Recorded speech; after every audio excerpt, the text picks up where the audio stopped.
साथियों BPSC TRE 3.0 की परीक्षा को लेकर बहुत ही बड़ी अपडेट निकल के आ रही है। साथियों यह कहा जा रहा है कि बीपीएससी टीआरई 3.0 की परीक्षा अब लोकसभा चुनाव के बाद होगी। साथियों यह न्यूज़ जो है आज न्यूज़पेपर के माध्यम से भी आपको देखने को मिल जाएगा। तो साथियों क्या है इसकी सच्चाई, क्या अब आपकी परीक्षा जो है लोकसभा चुनाव के बाद होगी या उससे पहले होगी, तो इसकी जानकारी हम लोग इस वीडियो के माध्यम से आपको देने वाले हैं। तो वीडियो को आप लास्ट तक जरूर देखिएगा। वीडियो शुरू करने से पहले मैं आपसे एक छोटा सा रिक्वेस्ट करना चाहूँगा कि आप अभी तक इस चैनल पर नए हैं तो आप इस चैनल को सब्सक्राइब कर ले और बेल आइकन को दबा दें ताकि ऐसे ही लेटेस्ट वीडियो मिलता रहे। चलिए शुरू करते हैं।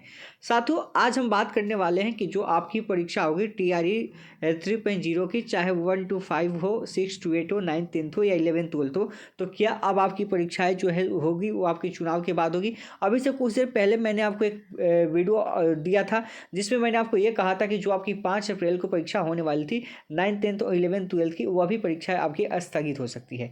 आखिर परीक्षाएं क्यों स्थगित हो रही है, इसका कारण क्या है, हम आपको आगे इस वीडियो के माध्यम से बताएंगे। लेकिन उसके पहले इस न्यूज़ को कवर कर लेते हैं कि इस न्यूज़ में दिया क्या है कि तीसरे चरण की शिक्षक भर्ती परीक्षा रद्द, अब चुनाव के बाद ही परीक्षा जो है संभावित हो सकती है, यह कहा गया है। और यह ईओयू की कार्रवाई के बाद बीपीएससी ने लिया निर्णय। 15 मार्च की हुई थी परीक्षा। आगे देखिए क्या लिखा हुआ है। यह रिपोर्ट जो आपको बता दें कि यह दैनिक जागरण की रिपोर्ट है और बिहार लोक सेवा आयोग यानी कि बीपीएससी ने पेपर लीक को ईओयू के साक्ष्य को मानते हुए 15 मार्च को आयोजित शिक्षक भर्ती परीक्षा 2024 यानी कि टीआरई 3.0 रद्द कर दी है। अब चुनाव के बाद ही परीक्षा संभावित है। यहाँ पे यह कहा गया है कि अब जो आपकी परीक्षाएं जो होगी वह चुनाव के बाद होगी। क्या इसका रीज़न आचार संहिता है। आपको पता है कि आचार संहिता लागू हो चुका है और आचार संहिता में क्या परीक्षाएं नहीं होती हैं। तो देखिए मैं आपको बता दूं कि इसका रीज़न केवल आचार संहिता नहीं है। ऐसा नहीं कि आचार संहिता में आपकी परीक्षाएं नहीं हो सकती है, इसके कई रीज़न है। इसके कई रीज़न की अगर हम बात करें तो इसमें पहला रीज़न यह आता है कि जो आपकी टीआरई 3.0 की परीक्षा, जिसमें आपकी 1 to 5 और 6 to 5 की जो परीक्षा थी, जिसका क्वेश्चन पेपर लीक हुआ था और उसका कैंसिल होना। अब जब क्वेश्चन पेपर लीक हुआ था, इसका कैंसिल होना, और अभी आपको पता है कि इसके ऊपर जांच चल रही है और बीपीएससी भी जो है शक के घेरे में है, तो बीपीएससी के अंदर भी जांच हो सकती है और इसको देखते हुए आपकी परीक्षा में समय लग सकता है। मेन रीज़न यहाँ है कि बीपीएससी के ऊपर भी जांच बैठ सकती है। आपको भी पता है कि उसमें कुछ स्टाफ है जिनका नाम भी आया था, उनके ऊपर भी शक था, तो यह भी जांच चल रही है।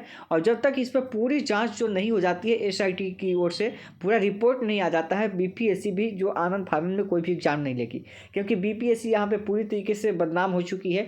और जब बदनाम हो चुकी है तो आगे वह जो भी कदम उठाना चाहेगी बीपीएससी, वह सोच समझ के ही कोई भी कदम उठाएगी। तो आपको पता है कि इतना जल्दी अगर 10 से 15 दिनों की बात करें तो 9th 10th की परीक्षा भी आपकी नहीं हो सकती है। 9th 10th की परीक्षा में भी संभावना था, इसलिए इसको आगे बढ़ाया जा रहा है।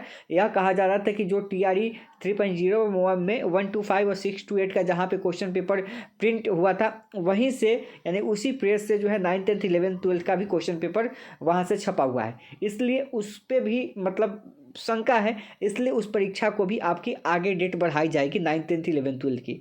जब 9th 10th 11th 12th की आपकी परीक्षा डेट आगे बढ़ेगी तो 1 to 5 6 to 8 का भी परीक्षा डेट आपका आगे बढ़ेगा, क्योंकि अब बीपीएससी सबसे पहले अपने आप को मजबूत करना चाहेगी कि भाई क्वेश्चन लीक कहाँ से हुआ है, कैसे हुआ है, इन सभी चीज़ों के ऊपर वह मंथन करेगी।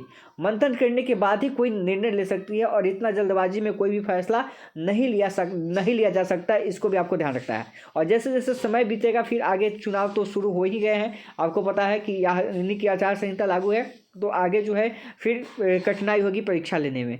तो या तो बीपीएससी क्या कर सकता है, अप्रैल में लास्ट तक अगर उससे पहले परीक्षा कंडक्ट कराना चाहे तो करा सकता है, और नहीं तो फिर उसके बाद आपकी परीक्षाएं जो वह लग रही है वह लोकसभा चुनाव के बाद, यानी कि आपको पता है कि लोकसभा चुनाव जो है 31 मई तक है।